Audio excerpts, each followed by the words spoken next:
But this is super important for people to know and realize that nothing like this has ever been done before, and it's going to completely change the way we interact with the world,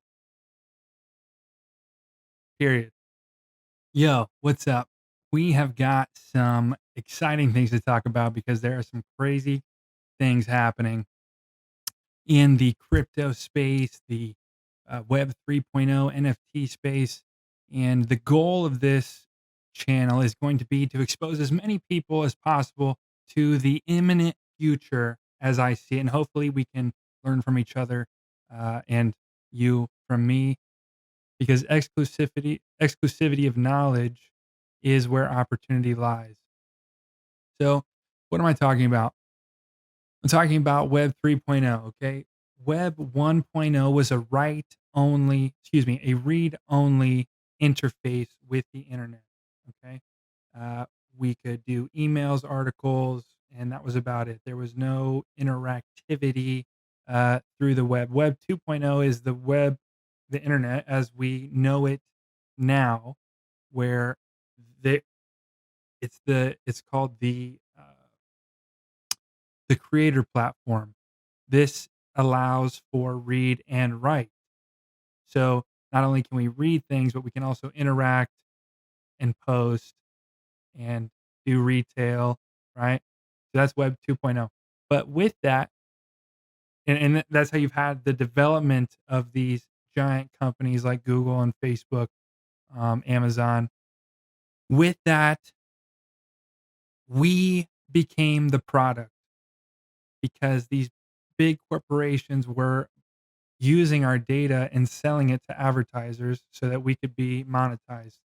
Now, Web 3.0, how is it different?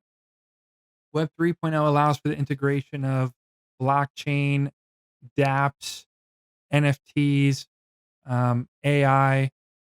It functions in a way where the user retains the economic energy that is put into it, which is unprecedented, and we need as many people to learn about this. Brave is the browser I use, and it was recommended to me by Richard Hart. I absolutely love it. But we are in the very early beginning stages of everything that is taking place. And when the internet first came out, people just thought it was billboards. They're like, what are you gonna show on there? Just like what's it gonna be? And now we got TikTok and all these things. Um, So it's just developed in a way that no one could ever foresee. And I want to do some thought experiments and kind of with you and kind of predict what I see happening so that we can capitalize on such a thing. Now, so what are NFTs? NFTs are ownership in a digital space, okay? Which has never been done before. Any other time that a digital purchase has been made, it's been an entire waste of economic energy. In the same way that if you buy a house, you retain the economic energy, or if you rent it, you do not retain economic energy. Now, NFTs are the first time that we can retain the monetary exertion in a digital world, whether it be artistically, contractually, because smart contract NFTs are just smart contracts. That's all they are.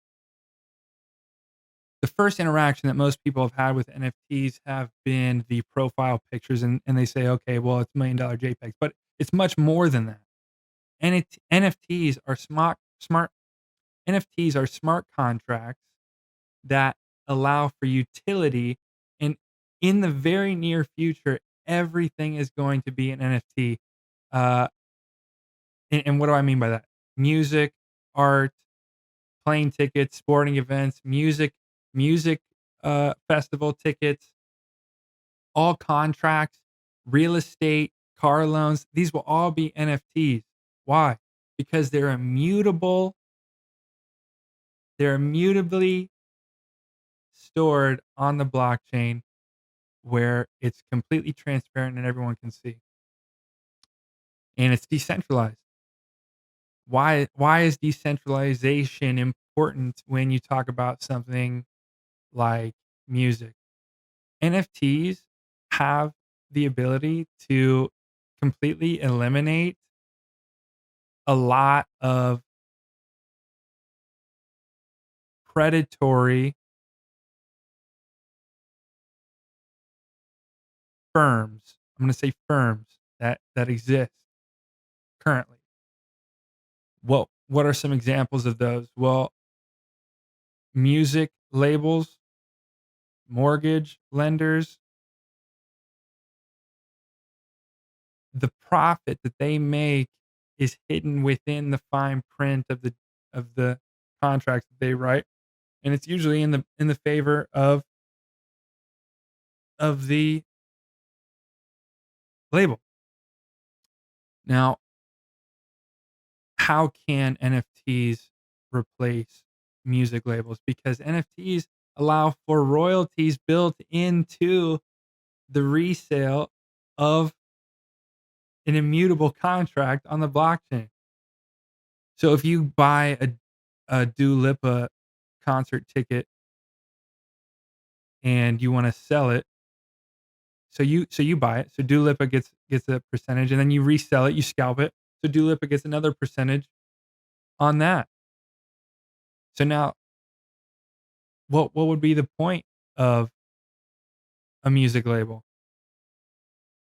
They say, "Oh, well, we have the power to reach more." Well, that's one avenue. With as far as realty and auto loans, decentralized finance is gonna replace the loan industry. Why would you need to use a legacy finance loan when you could get the same loan on a decentralized platform? Because I trust math over men. What's another application of NFTs that I foresee being the biggest is going to be in gaming. Um, and like everybody knows now, the metaverse, right? Any time before NFTs existed, like I previously said, the economic energy put into a digital space has been entirely wasted. But now, when you boil it down to fundamentals and you say, okay, what is the value of something? And there's a lot of contributing factors, there's a few contributing factors, but if you break it down to its very essence, it's typically the difficulty. The value of something is typically the difficulty that it takes for the majority of people to acquire. That's value. That's and it really, because everything is speculative, it's all just the agreement between two people of what to buy and sell it at. That's it. So when your grandma was buying Candy Crush gems or whatever so she could skip a level, right? Say say she was like, "Okay, I wanna sell these gems." Like, with NFTs, you can do that. With crypto in general, you can do that, but with NFTs, you can also do that. Because now you can sell those things on a marketplace the same way you would sell a physical good on eBay. It's a marketplace in a digital space. And NFTs are going to create a way for people to have jobs digitally. Because as I just said, the value of something usually is based upon the difficulty it is for the majority of people to acquire that resource. And in video games, time spent in time and performance spent in a digital space typically determines rewards and resources and collectibles and this, that, and the third. So I mean, there's plenty of ways to monetize it, but never before have those things been able to be traded and sold on a marketplace that could then be exchanged to actual money. It's gonna be massive. Now, what's the problem with NFTs is NFTs take up a lot of space on the blockchain, which is exactly why the Ethereum network filled up. And now we're seeing these super high gas prices, and it's almost become unusable. The Ethereum network has almost become unusable because it's priced out retail. So, what I see happening is us living in a multi-chain, multi-network world where each of the networks have their own specified, dedicated use case of NFTs. With the examples that I gave, one network could be used for auto loans, one network for uh, the contracts of home loans, real estate, music, art, gaming, right? So each of these could be on their own chain. With each of these being on their own chain, the development of interoperability, which doesn't exist now, is going to be highly sought after. So, how can we easily transact within chains and across chains so that you don't have to go through a bunch of hoops in order to swap one thing for another? That's going to be huge. Interoperability will it is already in development, and there has been some success. I've seen projects popping up, but this is super important for people to know and realize that nothing like this has ever been done before, and it's going to completely change the way we interact with the world. Period. This technology is freedom. It's it's freedom. It gives power to the people. We have the retention of economic energy. People work hard for their money. How incredible would it be if every dollar your son or daughter spent on Xbox or PlayStation or whatever, they unknowingly were buying an asset instead of a liability? What if the blockchain allowed for a harbor of economic energy that you worked for? You so you work for this money, right? Your child gets a hold of your credit card because they love this new game and they buy the skins and this, that, and the third. And like, okay, you got to sell it on the marketplace. And then you are able to have that money back.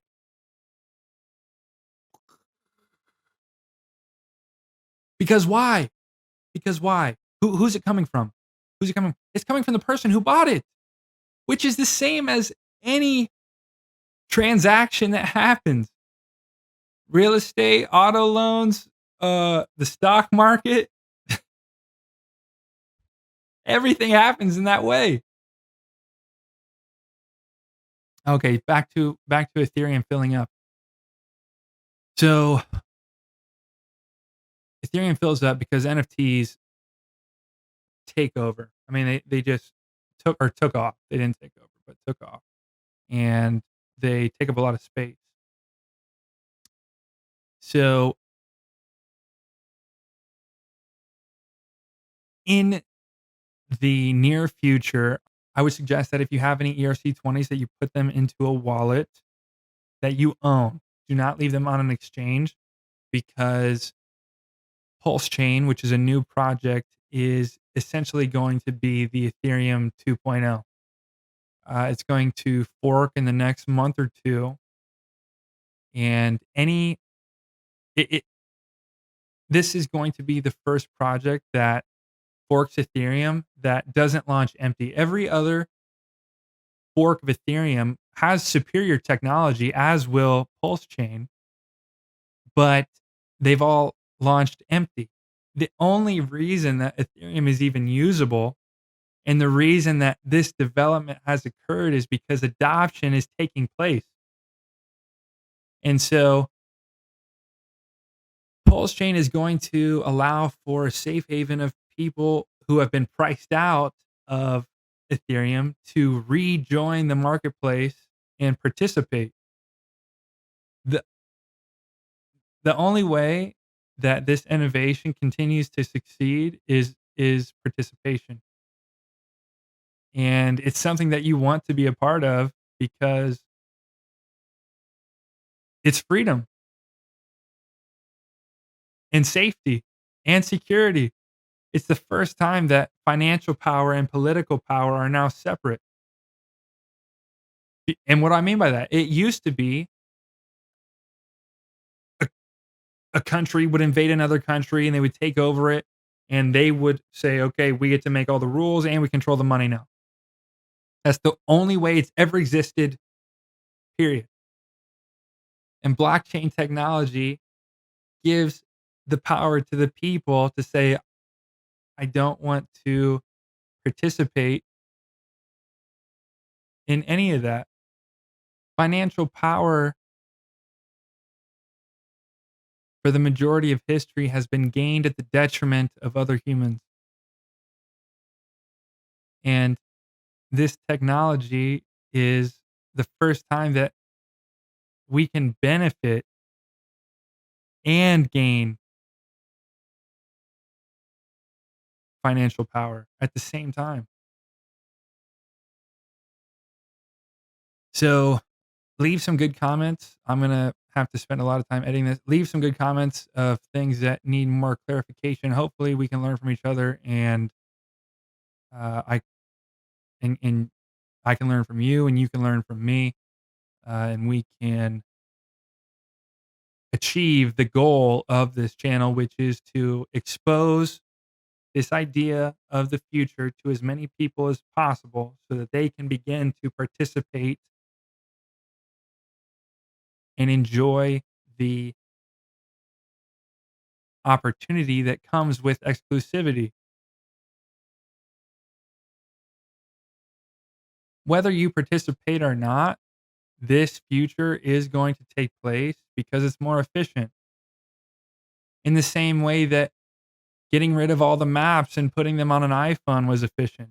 In the same way that getting rid of all the libraries and putting them in audiobooks is efficient. In the same way that m taking the ability to move massive amounts of money, which the only way that was possible before was through assets. Okay, so what we gonna do? Haul gold across customs and no. Cryptocurrency allows you to transact value instantly to another party. So it's freedom, it's the retention of economic energy. It's going to be absolutely huge. So there's a lot more people who don't know about what's taking place here than who do.